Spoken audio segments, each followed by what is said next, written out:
Критична вечер поминала жената која доби трансплантирано срце. 39-годишната пациентка сега е во стабилна состојба откако синоќа докторите морале да интервенираат во неколку наврати поради крварења кои се појавиле.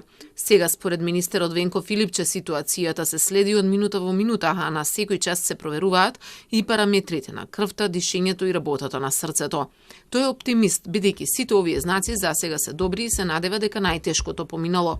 Пациентката е стабилна. Вчера имаше неколку ревизии, имаше некои мали крварења, после што се најдоа некои технички извори на крварење кои што се решија и денеска е дефинитивно стабилна, ги нема тие знаци кои што ги имаше вчера, така да јас верувам дека тоа значи дефинитивно стабилизирање на состојбата, дека нема да се случи некаква друга хируршка компликација. Вчера утрото по тешка 5-часовна операција Наплад неуспешно заврши третата трансплантација на срце во Македонија. Станува збор за пациентка со вродена срцева мана, врз која веќе биле извршени неколку хируршки интервенции, но состојбата продолжила да се влошува и поради тоа веќе долго време била на листата за трансплантација и чекала донор. Првите 48 часови докторите потенцираа дека ќе бидат критични, да сега и тие се во исчекување.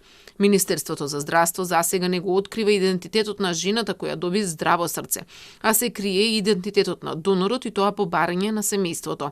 Се знае само дека се работи за жена со мозочна смрт, од која беа донирани и бубрезите.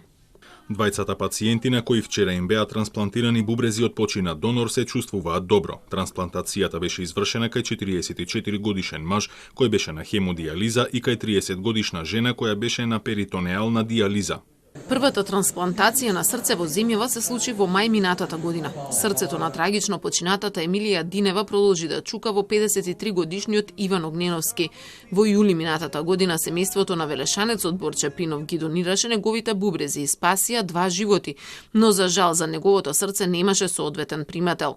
Во април годинава беше изведена втората трансплантација на срце. Донор беше младата Верица Белчовска која загина во сообраќајна несреќа, а незиното срце продолжи да чука во градите на 22 годишниот Иле Стрезовски, а семејството Белчовски ги донира и бубрезите и коскената срж. Сите беа преку националниот координатор доктор Маја Мојсова Мијовска, а операциите ги изведоа доктори од државните клиники и со помош од приватната Жан Митрев.